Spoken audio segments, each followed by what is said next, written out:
गणेशाय नमः. नमस्कार मंडळी, रेखाज किचनमध्ये पुन्हा एकदा तुमचे स्वागत. आज श्रावणी सोमवार आहे, तर तुम्हाला त्याच्या खूप खूप शुभेच्छा. तर आपण आज बघणार आहोत आपण श्रावण स्पेशल गोडामध्ये काय बनवू शकतो ते. चला तर मग सुरू करूयात रेसिपीला. तर इथे मी 1 लिटर गोकुळ स्पेशल फुल फॅट क्रीम दूध वापरलेलं आहे.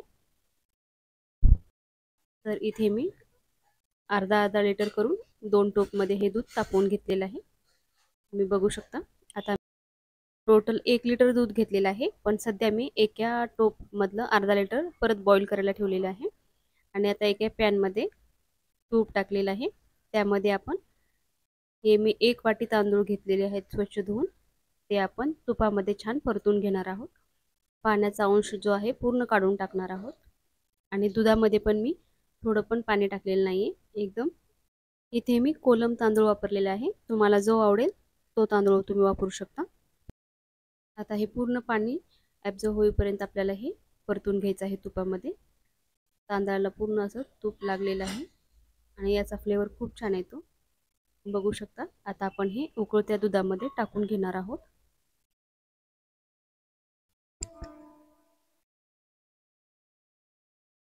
परत एका पॅन मध्ये आपण तूप टाकलेलं आहे आणि त्यामध्ये आपण हे ड्रायफ्रुट्स परतून घेणार आहोत. इथे तुम्ही बारीक पण तुकडे करू शकता, पण असे आपण मोठे मोठे पीस केले आणि ते छान गोल्डन ब्राऊन होईपर्यंत आपण तुपामध्ये परतून घेतले तर खूप छान चव येते. तुम्ही बघू शकता अशा प्रकारे मी ब्राऊन होईपर्यंत परतून घेतलेले आहे. आता हे आपण या दुधामध्ये टाकून घेणार आहोत. आता हे आपल्याला मंद आचेवरच पूर्ण तांदूळ शिजवून घ्यायचे आहेत दुधामध्ये. अजिबात पाण्याचा वापर करायचा नाही. पूर्ण दुधामध्ये आपण छान असे तांदूळ एकदम मऊ होईपर्यंत शिजवून घेणार आहोत. आता मी दुधामध्ये थोडंसं केसर मिक्स करून घेतलेलं आहे आणि ते आपण तांदळामध्ये टाकणार आहोत. याचा पण खूप छान फ्लेवर येईल आणि कलर पण एकदम छान असा येईल. जवळजवळ अर्धे असे तांदूळ आपले शिजले गेलेले आहेत. आता आपण परत मंद आचेवर याला छान शिजवून घेणार आहोत. तुम्ही बघू शकता अशा प्रकारे तांदूळ आपले शिजलेले आहेत. आणि जी दुधावरची साय आहे ती साईडला लागलेली असते, ती चमच्याने काढून आपल्याला मध्ये मिक्स करायची आहे, नाहीतर मग ती साईडला लागून असं करपून जाते आणि वेस्ट होते. आता दूध कमी झालेलं आहे. आता मी परत त्याच्यात दूध टाकलेलं आहे. असं थोडं थोडं करून आपल्याला पूर्ण 1 लिटर दुधाचा वापर करायचा आहे.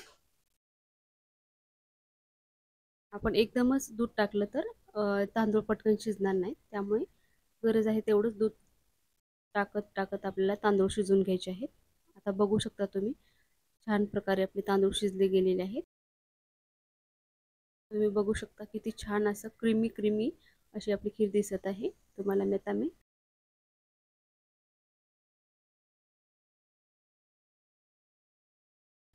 शिजले का नाही ते दाखवते. हे बघा एकदम मऊ असे आपले तांदूळ शिजले गेलेले आहेत. आता आपण या स्टेपला पूर्ण तांदूळ शिजल्यानंतरच आपल्याला साखर टाकून घ्यायची आहे. तर इथे मी याच वाटीने तांदूळ घेतले होते, 1 वाटी म्हणजे सपाट वाटी, आणि त्याच वाटीने साखर पण घेतलेली आहे, सपाट वाटी. तुम्हाला जास्त गोड आवडत असेल तर तुम्ही साखरेचं प्रमाण जास्त घेऊ शकता. आणि 1 लिटर दूध हे प्रमाण खूप योग्य आहे. आता आपण यामध्ये इलायची पावडर टाकलेली आहे. तुम्ही बघू शकता आपली खीर जवळजवळ अशी झालेली आहे. आता मी बाकी जे शिल्लक राहिलेले दूध आहे ते टाकून घेणार आहे. तुम्हाला घट्ट जर आवडत असेल तर नाही टाकलं तरी चालेल, पण मला थोडंसं पातळ पाहिजे ही खीर, त्यामुळे मी पूर्ण 1 लिटर दुधाचा वापर केलेला आहे. तुम्ही बघू शकता मस्त आपली अशी ही खीर तयार झालेली आहे.